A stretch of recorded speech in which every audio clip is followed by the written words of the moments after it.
찬양 감사합니다.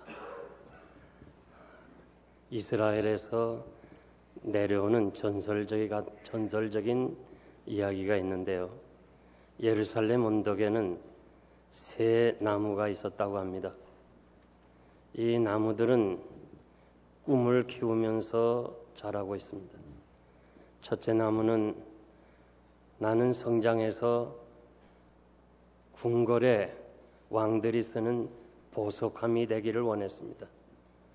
두 번째 나무는 성장해서 이곳을 떠나 호화로운 지중해를 넘나드는 아름다운 범선의 돛대가 되기를 원했습니다. 세 번째 나무는 역시 떠나서 크고 아름다운 성전의 대들보가 되기를 소원했습니다. 그러나 결국 그들의 꿈은 이루어지지 못하고 떠나지를 못했습니다. 첫째 나무는 남아서 보석함인 대신 천한 베들레헴의 말구유통이 되었습니다. 두 번째 나무는 남아서 갈릴리 바다에 초라한 어선의 돛대가 되었습니다. 세 번째 나무는 화려한 성전의 대들보 대신 골고다 언덕에 십자가로 세워졌다는 것입니다. 당시에 겉보기에는 자신의 꿈과 계획하는 것과는 거리가 먼 보잘것없는 존재로 남는 듯 보였습니다. 그러나 결국 새 나무는 자기도 모르는 사이에 예수님의 역사를 가장 가까이에서 본 역사의 주역들이 되었다는 이야기입니다. 영생장로교에 지나온 31년 동안 많은 사람들이 이곳에 왔다가 자신의 꿈과 계획이 있어서 성공을 위해서 이 교회를 떠났습니다. 지난 11년 반 동안 여러분이 예배드리는 이 선교관까지 건축 공사를 하면서 헌금을 작정하셨다가 부담이 되었는지 이 교회를 떠난 사람들도 있습니다. 자신의 사업을 더 확장하고 자녀 교육을 위해서 떠난 사람도 있습니다. 또 어떤 분은 마음이 상해서 상처를 입고 시험에 들어서 이 교회를 떠났습니다. 지나온 31년 동안 이 교회를 떠난 사람도 수백 명이 될 것입니다. 어떤 분은 한국으로, 타주로 혹은 다른 교회로 떠났습니다. 그러나 교회가 좋아서 이 교회를 지키기 위해서 여러 가지 좋은 조건이 있는데 떠나지 아니하고 끝까지 교회를 섬긴 분들이 계십니다. 더 좋은 직장이 있고 더 좋은 사업터가 있어도 교회 때문에 떠나지 못한 사람이 있습니다. 어떤 분은 이삿짐을 싸고서 교회 때문에 다시 이삿짐을 풀고 이 교회를 섬기신 분도 있습니다.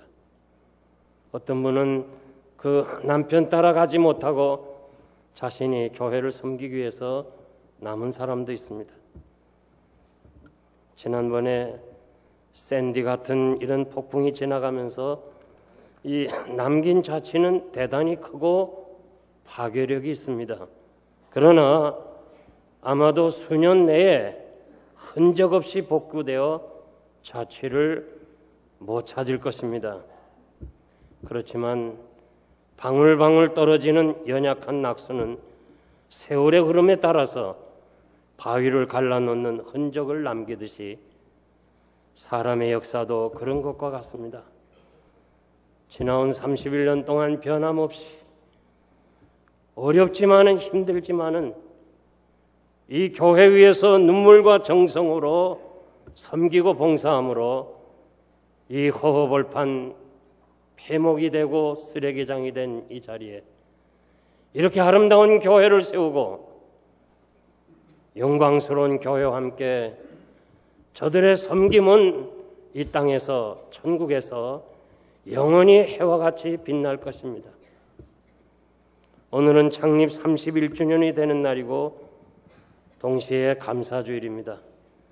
저는 지나온 31년 동안 안디옥 교회처럼 은혜 있는 교회, 전도하는 교회, 선교하는 교회, 교육하는 교회로 하나님이 축복하시고 섬기게 하신 것을 감사드립니다. 지난번 저는 요셉의 감사라는 제목으로 어려워도 감사하자고 그랬습니다. 자기 뜻대로 되지 아니한 것도 감사하자고 그랬습니다. 감사는 말로만 하는 것이 아니고 표현과 행동으로 감사하는 것이라고 말씀드렸습니다. 빌립보서 2장 13절 말씀 보면 하나님께서 우리를 향한 소원이 있다고 말씀하십니다. 우리가 우리 자녀들에 대한 소원이 있어요. 내 아들 내 딸은 이런 사람이 되면 좋겠다 하는 그런 소원대로 하나님은 우리를 향하신 소원이 있기 때문에 우리를 이 모양 저 모양으로 다루실 때가 많이 있어요. 그래서 우리에게 일어난 일들, 이것은 우연도 아니고 사건도 아니고 누가 나를 어렵게 한 것도 아니고 배후에서 하나님이 나를 가르치시고 훈련하시고 인도하시고 하나님의 사람으로 온전하게 하도록 인도하시는 하나님의 섭리인 것을 우리는 알고 있습니다. 시편 145편 17절 말씀 보면 여호와께서 그 모든 행위에 의로우시며 은혜로우시다. 우리에게 일어난 모든 일들은 하나님이 하신 일들이고 하나님이 하신 일들은 의로우시고 은혜로우시다는 거예요. 나는 이 시점에서 여러분들이 시편 기자가 고백한 것처럼 그렇게 고백하기를 바랍니다. 그리할 때 우리는 그저 감사합니다. 그저 감사할 뿐입니다. 이런 마음 자세가 여러분에게 있어질 때에 하나님이 여러분과 함께 하실 줄 믿습니다. 저는 지금까지 이 교회를 화목하게 하는 데 노력을 했습니다. 교회 성장의 비결을 화목으로 두었습니다. 어떻게 하든지 화목하려고 노력을 했습니다. 그래서 다수가결하지 않고 만장일치 제도로 이 교회를 섬겨왔습니다. 에베소서 4장 2절에서 3절 말씀 보면 모든 겸손과 온유로 하고 오래 참음으로 사랑 가운데서 서로 용납하고 평안에 매는 줄로 성령에 하나 되게 하신 것을 힘써 지키라. 하나 되도록 하라는 것이 아니고 성령이 하나 되게 하신 것을 힘써 지키라고 그랬습니다. 앞으로 영생교회가 나갈 방향입니다. 교회 성장을 하려다가 분쟁을 하게 되고 리더십이 바뀌면서 분쟁하게 되고 여러 가지 교회 상처를 입는 일들이 오늘의 현실입니다. 빌립보서 2장 1절에서 2절 말씀 보면 그리스도 안에서 무슨 권면이나 사랑의 무슨 위로나 성령의 무슨 교제나 국률과 자비가 있거든 마음을 같이하여 같은 사랑을 가지고 뜻을 합하여 한 마음을 품어 아무래든지 다툼이나 허용으로 하지 말고 겸손한 마음으로 각각 자기보다 남을 낮게 여기라. 우리가 그리스도 안에서 서로 사랑해야 돼요. 서로 교제가 있어야 돼요. 국률이 있어야 돼요. 자비가 있어야 돼요. 그렇지만은 중요한 것은 같은 마음으로 그 형제의 위치에 내려가서 그의 아픔을 같이 나누는 입장에서 교제하고 국률을 베풀어야지. 그렇지 않으면 하나님이 원치 않는 것이라는 말씀입니다. 주의 일은 다투면서 하는 것이 아닙니다. 경쟁하면서 하는 것이 아닙니다. 소수의 의견을 무시하면서 하는 거 아닙니다. 같은 마음으로 형제를 나보다 낮게 여기는 마음으로 겸손한 마음으로 우리가 주의 일에 합심해서 하나님의 일을 해야 될 줄 믿습니다. 로마서 12장 18절 말씀 보면 할 수 있거든 모든 사람으로 더불어 평화하라. 무슨 말씀입니까? 할 수 있거든 어떠한 희생이 있다 할지라도 상당한 값을 지불하더라도 최선을 다해서라도 평화하라고 그렇게 말씀하십니다. 화목에 힘쓰라는 말씀입니다. 여러분이 가정이나 교회나 우리가 살고 있는 공동체에 할 수 있거든 평화하라. 어떤 희생을 지불하고라도 화목해야 될 것을 말씀해 주셨습니다. 오늘 본문의 말씀은 주님이 십자가에 죽으시고 우리를 하나님과 화목하게 하시고 우리로 하여금 화목해 하는 직책을 주셨다고 그랬습니다. 저가 모든 사람을 대신하여 죽으심은 산자들로 하여금 다시는 저희 자신을 위해 살지 않고 오직 저희를 대신하여 죽었다가 다시 산자를 위하여 살게 하려 하심이니라. 우리가 세상에 사는 목적은 우리 자신을 위해 사는 것이 아니고 우리를 위해서 죽으신 주님을 위하여 사는 것이라고 그랬어요. 주님을 위해 사는 것이 무엇입니까? 주님이 화목해 하기 위해서 자기를 희생한 것처럼 화목을 위해서 사는 것이 우리의 삶의 본질입니다. 우리가 그리스도를 대신하여 사신이 되었다고 말씀합니다. 우리가 이제는 그리스도께서 하나님 나라에 가시고 대신 성령을 보내시고 우리가 주님의 일을 대신하는 사신이 되었다고 그랬습니다. 그러므로 우리가 하는 모든 일은 주께서 하신 것처럼 화목을 제1주의로 나가야 돼요.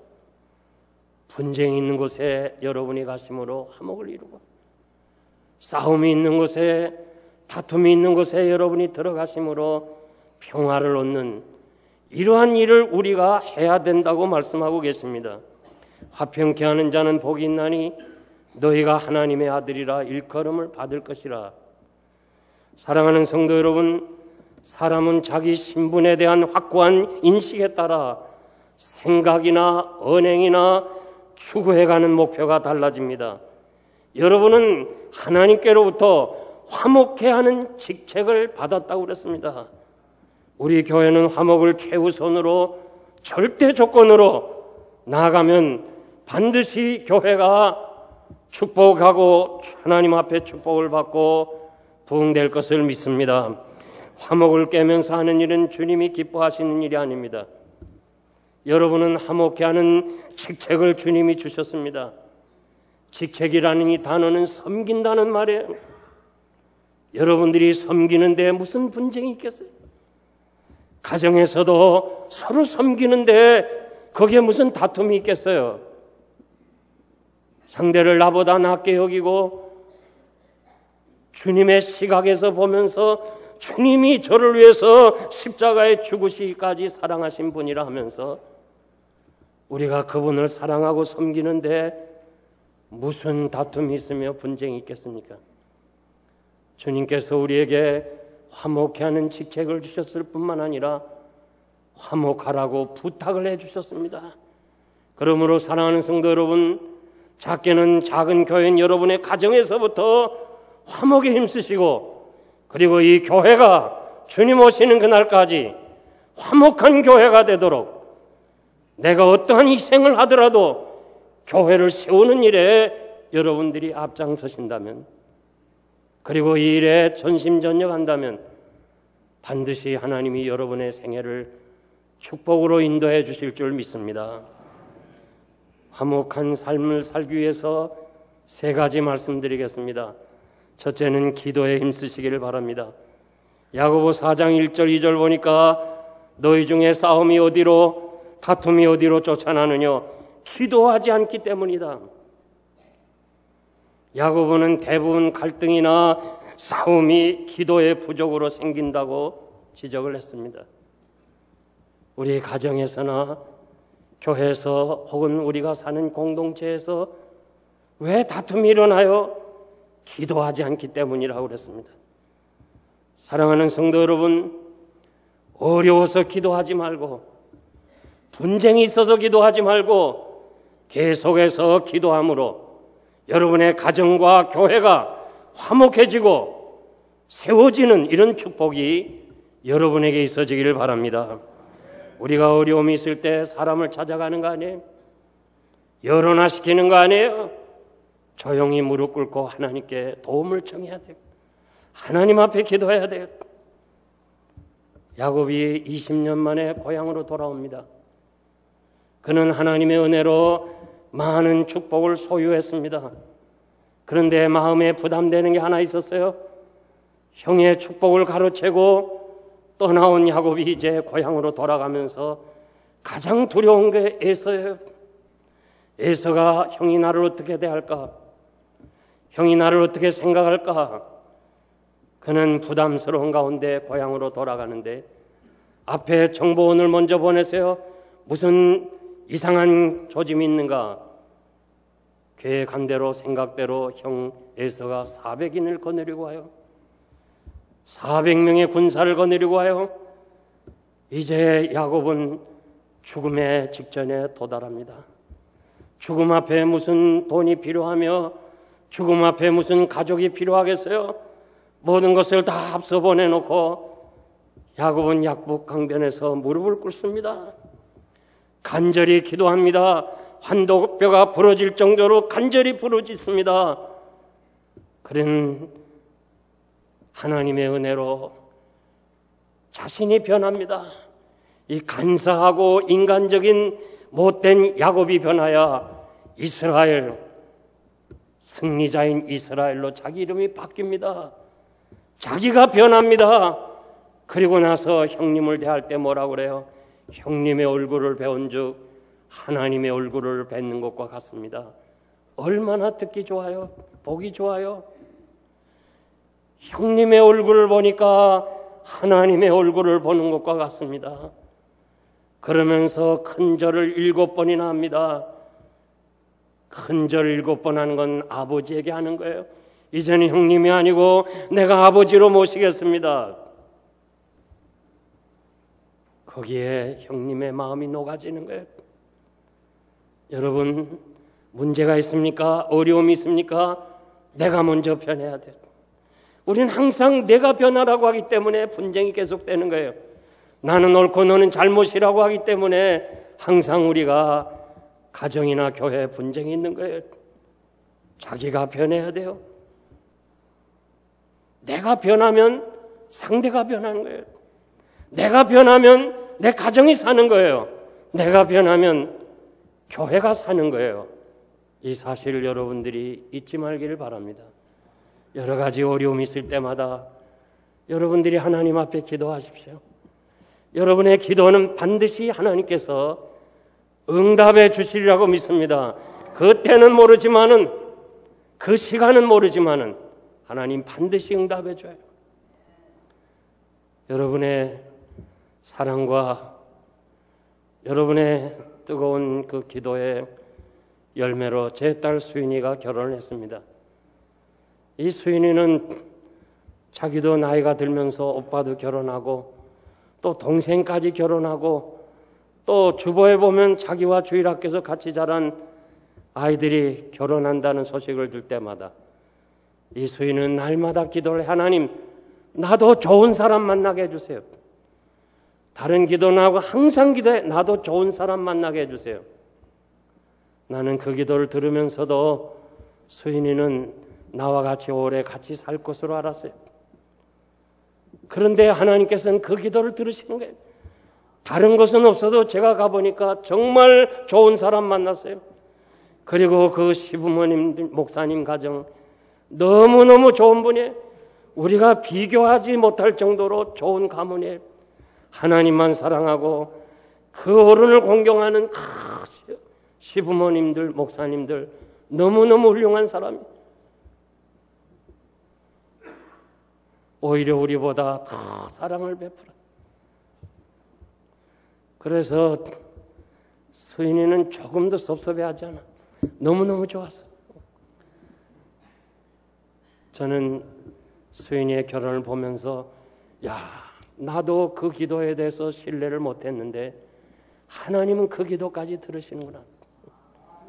어려움이 있을 때마다 여러분 도울 힘이 없는 사람을 의지하지 말고 세상 길에 가서 의지하지 말고 하나님 앞에 기도하시고 기도한 이상은 반드시 하나님이 언젠가는 응답하시리라는 확신을 가지고 계속해서 기도하시기를 바랍니다. 우리가 기도하면서도 우리 생각과 우리 지식과 우리 경험과 이 상황이 우리의 기도의 응답을 막을 때가 한두 번이 아니에요. 저는 수인이의 결혼을 하면서 하나님은 저런 순수한 기도, 전적으로 신뢰하고 하나님 앞에 기도하는 그 기도를 들으시는구나. 그 사실을 제가 깨달았어요. 항상 기도하면서 가정을 세워가고 교회를 세워나가는 여러분 되시기를 바랍니다. 두 번째, 자신이 스스로 종이 되어야 합니다. 고린도전서 9장 19절 말씀 보면 내가 모든 사람에게 자유하였으나 스스로 모든 사람에게 종이 된 것은 더 많은 사람을 얻고자 함이라고 그랬습니다. 사도 바울은 내가 스스로 종이 되었다고 그랬습니다. 한 영혼 살리기 위해서 종의 자리로 내려갔습니다. 내가 낮아지고 희생하면 상대가 사는 거예요. 가정이 세워지는 거예요. 교회가 세워지는 거예요. 사람에게 칭찬받는다고 교만할 거 없어요. 허무한 것이고 부질없는 것이에요. 오늘 사람이 칭찬했다 내일 비난하는 거 너무 거기에 신경 쓰지 마세요. 사도 바울은 이렇게 고백했어요. 내가 멸시를 받아도 내게는 작은 일입니다. 중요한 것은, 큰 것은 하나님이 나를 어떻게 인정하시는가, 그것이 중요하다는 거예요. 우리는 하나님이 인정하시는 것보다는 사람들의 관심에 우리가 초점을 둘 때가 너무 많아요.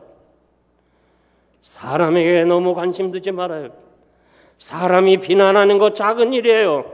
하나님이 어떻게 보시는가, 하나님의 면전 앞에서 우리 자신을 돌아볼 수 있는 이것이 대단히 중요한 것입니다. 남는 것은 생명 구원하는 일이에요. 나 때문에 한 사람이라도 상처 주지 말아요. 나 때문에 한 사람이라도 주님의 십자가에 흘리신 보혈을 가리우는 일, 은총을 가리우는 일이 없도록 해야 돼요. 스스로 종이 되면 하나님이 높이시는 거예요. 사무엘상 2장 7절 보니까 여호와는 가난하게도 하시고 부하게도 하시고 높이시기도 하시고 낮추시기도 하신다고 그랬어요. 우리는 부하기를 원해요. 높아지기를 원해요. 이것이 우리에게 있는 것이 아니고 우리의 노력에 있는 것이 아니고 하나님이 하신다고 말씀하십니다. 바벨론 왕 느부갓네살 왕은 그는 바벨론의 강성을 내다보면서 이 도성은 내가 만들었다고 교만할 때 그 즉시로 그는 들짐승처럼 그냥 성을 나가버리는, 하나님이 낮추시는 그런 모습을 우리가 볼 수 있습니다. 아버지의 뒤를 이어 벨사살 왕이 된, 이 바벨론 왕이 된 벨사살은 귀인 1000명을 모셔다가 파티를 대단하게 합니다.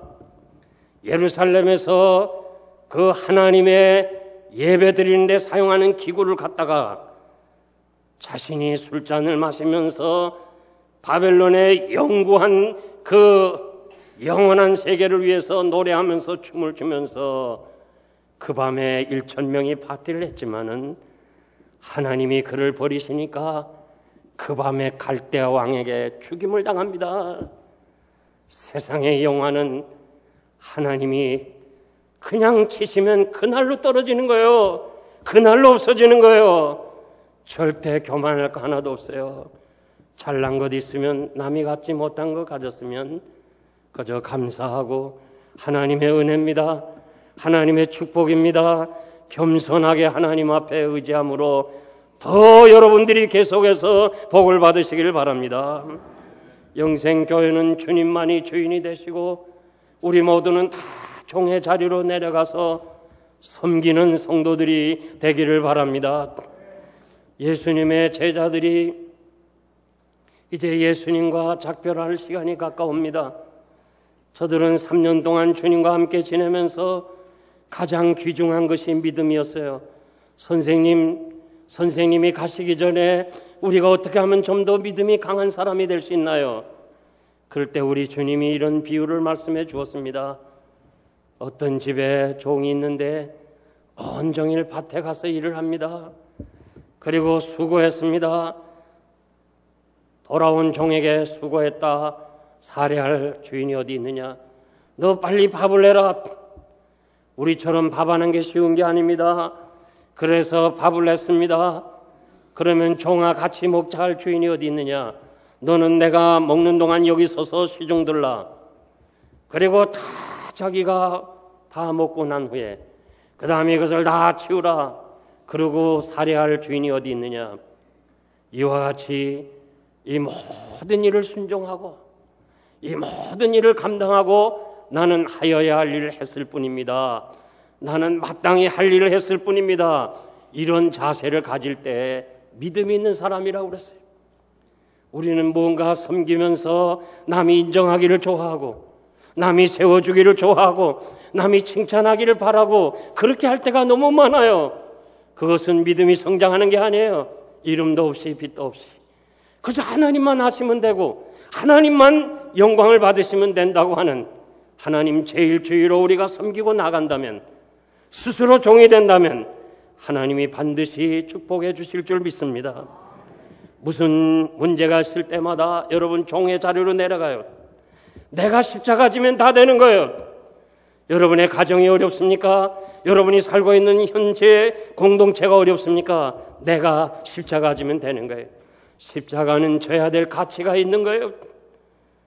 의인 되신 주님, 죄 없으신 주님, 하나님의 자녀가 되신 만왕의 왕이신 주님이 나 같은 죄인을 위하여, 이 벌레 같은 죄인을 위해서 십자가의 고난을 당하시고 죄인 취급을 받으셨다면, 원래 태어날 때부터 죄인된 우리들이 죄인이라고 한번 지적을 받는 거 그렇게 섭섭할 거 없어요. 하나님이 인정하시면 되는 거예요. 이사야 50장 6절 보니까 나를 때리는 자에게 등을 맡겼어요. 얼마든지 때리라는 거예요. 내 수염을 뽑는 자에게 내 뺨을 맡기겠다는 거예요. 이사야 선지자의 고백에 자기가 다 비었다는 거예요. 주님의 뒤를 따라가기 위해서, 하나님의 영광을 위해서 자기 모든 것을 다 내려놓았다는 거예요. 이 사실에 하나님께서 그를 한 시대에 위대하게 사용했던 선지자였습니다. 마가복음 9장 50절에 보니까 소금을 두고 한몫하라. 왜 소금을 두고 한몫하라 했나? 소금은 자기를 희생하면서 그 물건을, 가치 있는 그 물건에 썩어지는 것을 방치하는, 그것이 소금 역할 안에 자기가 희생하면서 남을 살리는 것처럼 그렇게 우리가 살아가라고 말씀해 주었습니다. 사랑하는 성도 여러분, 이제부터 우리는 가정이나 교회나 혹은 내가 어느 속한 공동체에서 다 주인의 의식을 찾아 나서는데, 여러분들이 스스로 종의 자리로 내려간다면 하나님이 여러분을 높이 세워주시고 여러분과 여러분 자손을 축복해 주시리라고 믿습니다. 마지막 세 번째는 예수님을 닮아가야 돼. 사도행전 11장 26절 보면 바나바와 사울이 교회에서 큰 무리를 가르쳤고 비로소 그리스도인이라 일컬음을 받게 되었다고 그랬습니다. 믿지 않는 사람들이 안디옥 교회 성도들 향해서 처음으로 저 사람들은 크리스찬이다, 그리스도에게 속한 사람이다, 그리스도밖에 모르는 사람이다, 그리스도에게 미친 사람이다, 작은 예수다, 그런 뜻으로 크리스찬이라고 불렀습니다. 안디옥 교회는 이민교회입니다. 모인 성도들은 고향이 다르고 신분이 다르고 나이가 다르고 여러 가지 다른 사람들이 모여서 어떻게 화목한 교회를 이루었느냐? 예수님 닮기를 원했습니다. 얼마나 예수님 닮기를 원했으면은 주변에 믿지 않는 사람들이 저거는 예수쟁이다, 예수밖에 모르는 사람이다, 그럴 정도로 인정을 받았겠습니까? 여러분들이, 누군가가 여러분을 향해서 저 사람은 예수에게 미쳤다, 저 사람은 예수쟁이다, 예수밖에 모른다, 이런 사람이 된다면 진정 그리스도를 닮은 사람이 될 줄 믿습니다. 예수님 바라보면서 다 우리는 서로 용서하는 거예요. 예수님이 하신 것처럼 우리도 행하고 예수님이 생각한 것처럼 우리도 생각하는 거예요. 진실로 진실로 너에게 이르노니 나를 믿는 자는 나의 하는 일을 저도 할 것이요. 여러분들이 예수 그리스도를 구주로 영접했다면 그분이 하신 일 우리도 하라고 그렇게 말씀해 줬어요. 부부가 오래 살다 보면 서로 부부 온누이라는 것처럼 서로 닮아가는 것처럼 신앙생활하면서 예수 닮아가기를 바랍니다. 예수님 따라가기를 바랍니다. 그분은 여러분의 삶의 모범이 될 줄 믿습니다.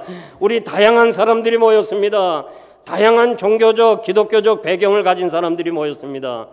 그러나 우리가 서로 예수 닮아가기를 원하고 예수님처럼 살고 예수님 바라보면 문제가 없어요. 저는 안데스 산맥에 예수의 동상을 가서 보기를 원했어요. 칠레와 아르헨티나는 긴 국경을 가졌어요. 국경이 길다 보니까 항상 국경에서 잦은 싸움이 있었어요. 그런데 1899년에 큰 대전쟁을 일으키기 위해서 양쪽이 군대를 집결했을 때 두 나라에 있는 종교인들이 기도하면서 여론화시켰어요. 우리 싸우지 말자. 싸우지 말자. 그래서 싸우려던 그 사람들이 대포를 녹여서 가장 중앙에, 이쪽에서 칠레에서도 볼 수 있고 이 아르헨티나에도 볼 수 있는 안데스 산맥 정상에 대포를 녹여서 예수의 동상을 만드는 거예요. 저는 그 동상이 가고 싶어서 3번째 시도를 했어요. 그 안데스 산맥 높은데요, 비용도 많이 들어요. 그렇지만 난 그 예수 동상을 한번 보고 싶었어요. 3번째 가서 제가 그 예수 동상을 봤어요. 오늘도 두 나라가 분쟁이 있을 때마다 예수님 쳐다보면서 그 예수 동상 보면서 다시 전쟁을 종식하고 화목하도록 노력한다는 그런 얘기를 들었습니다. 사랑하는 성도 여러분, 앞으로 우리는 어려움이 있을 때마다 예수 바라보고 예수님 생각하고 예수님 닮아감으로 여러분의 가정과 이 교회가 화목한 교회가 되기를 바랍니다. 이제 제가 말씀을 맺겠습니다. 여러분들이 지금 이 미국에 이렇게 보면은 이 와일드 키즈라고 하는 우리가 생각하는 기러기 같은 그런 철새들이 많이 있습니다. 우리 마당에도 많은데 그것은 캐나다 기즈라고 합니다. 이 철새는 절대 혼자 나르는 법이 없다고 합니다. 항상 V자형으로. 그래서 맨 앞에 나는 새가 날개를 펴서 공기를 저항하면 그 뒤에 나는 새가 덜 힘을 받아서 결국 72% 더 멀리 간다고 합니다. 맨 앞에 가던 이 기러기가 힘이 들면 다시 뒤로 돌아오면 그 다음에 기러기가 또 앞장서게 되고, 그래서 같이 날아가는데, 여러분 날아다니는 기러기들이 뭘 소리를 내잖아요. 그 울음소리를 왜 나느냐? 전문가의 얘기에 의하면은 맨 앞에 가는 새에게 힘을 내라고 우는 소리랍니다. 격려하는 소리래요. 네가 힘있게 잘 나가라. 그래서 우는 소리가 바로 우리들 속에는 우는 소리로 들리는 거예요. 날아가다가 멀리 날아가다가 그 새 중에 왜 안 아픈 사람이 있겠어요? 새가 아파서 중간에 내리면, 혹은 사냥꾼이 총을 쏴서 한 새가 떨어지면 그냥 두지 않고 2마리 새가 내려온답니다. 같이 내려와서 그 새를 돌봐주고 그 아픔을 싸매주고 혹시 총에 맞아 죽었나 안 죽었나 확인하고, 그리고 다시 2마리가 올라간다는 거예요. 저는 이 기러기 떼를 보면서 참 너무너무 정말 귀한 기막힌 협동심이다, 그런 생각을 해보면서 영생 장로교회는 와일드 키즈가 되기를 소원해요. 우리 장로님들이 성도들의 앞장을 서고, 원래 장로라는 말은 앞장선다는 거예요. 앞장서는 사람이 힘든 거예요. 군대에서도 소대장이 가장 희생자가 많아요. 앞장서는 거예요. 앞에 서서 이 교회를 이끌어 나가고 오늘까지 많은 수고를 하셨어요. 그리고 성도들은 참 힘내라고 격려해주고, 정말 기러기가 우는 것처럼 힘내라고 장로님 힘내세요 하고 격려해주고, 행여나 우리 교인들 가운데 아프거나 혹은 상처를 입거나 혹은 여러 가지 어려움이 있어서 주저앉은 때는 모든 사람이 가서 같이 일깨워주고 아픔을 같이 나눠주고 격려해주고 붙잡아주고 업어주고, 그래서 이 나그네 길을 다 가서 영광스러운 천국에 들어갈 때까지 아름다운 공동체, 축복하신 공동체, 여기에 들어오는 자마다 복을 받는 공동체가 되기를 주님의 이름으로 축원합니다. 기도하겠습니다.